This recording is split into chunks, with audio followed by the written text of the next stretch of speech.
Hello guys, यहाँ पर मैंने 3 सवाल लिया है और तीनों का क्या करना है, माध्य ज्ञात करना है। तो यही 3 टाइप का आपको सवाल रहता है।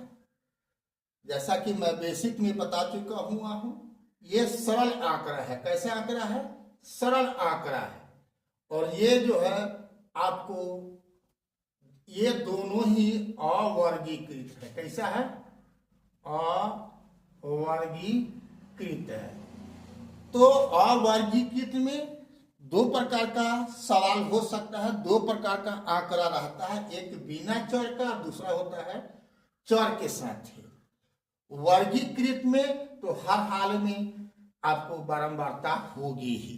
ठीक है, तो पहला का सूत्र समाधान आपको बताए हुए हैं कि जब चर का कोई भी बारंबारता नहीं दिया हुआ है, सीधा खाली चर है, तो क्या होता है? माध्य बराबर चरों का जोगफल बटा में चरों की कुल संख्या।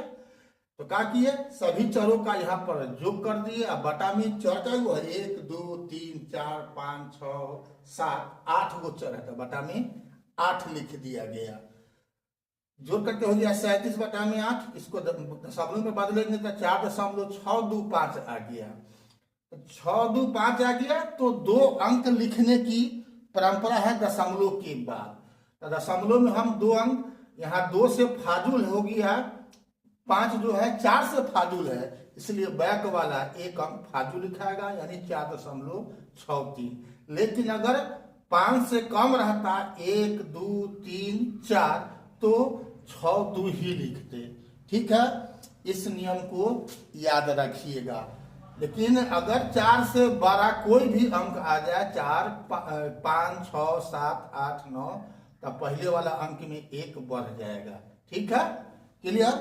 अब हम बात करते हैं बी नंबर का सवाल है, तो उसका माध्य कैसे निकलेगा।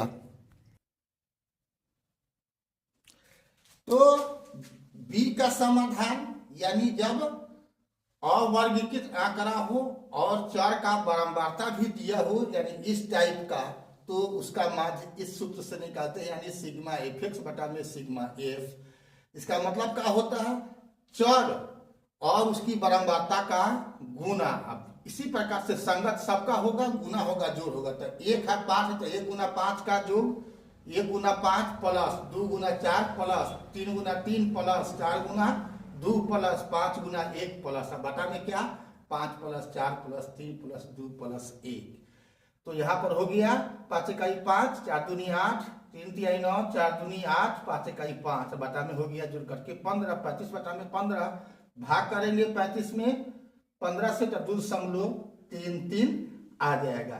लेकिन दशमलव के बाद 2 अंक समानतः दिया जाता है, अगर कोई शर्त नहीं दिया जाए तो इस आधार पर 2.33 हो गया। इस 3 को इग्नोर कर देंगे। अगर बड़ा होता 4 से, तब इसमें 1 बढ़ जाता, 34 लिखा था, लेकिन यहाँ पर बढ़ने का सवाल नहीं है। अब सी वाला को कैसे बनाते हैं उसको आप देखिए। तो सी में था वर्ग अंतराल। तो वर्ग अंतराल को हम पहले यहाँ पर, जब इसका हमको माध्य याद करना पड़ेगा, तो पहले हम एक सारणी बनाएंगे जिसमें वर्ग चिन्ह भी हो और एफएक्स हो। तो वर्ग अंतराल तो वही लिख देते हैं, बारंबारता एफ जो है इसका वही लिख देते हैं। अपना मन से आप 2 कलम, तो ये वर्ग चिन्ह वाला और एफएक्स वाला आपको करना है। तो वर्ग चिन्ह क्या होता है? तो वर्ग चिन्ह होता है किसी भी वर्ग अंतराल का मध्य बिंदु होता है, जिसका संकेत हम लोग 1 से लिखते हैं। तो 0 और 10 का मध्य बिंदु क्या होगा? तो दोनों को जोड़ देते हैं, 2 से भाग करते हैं। तो 0 और 10 जोड़ेंगे तो कितना होगा? 10 होगा, और 2 से भाग करेंगे तो 5। 10 और 20 जोड़ेंगे तो 30 होगा, 2 से भाग करेंगे तो 15।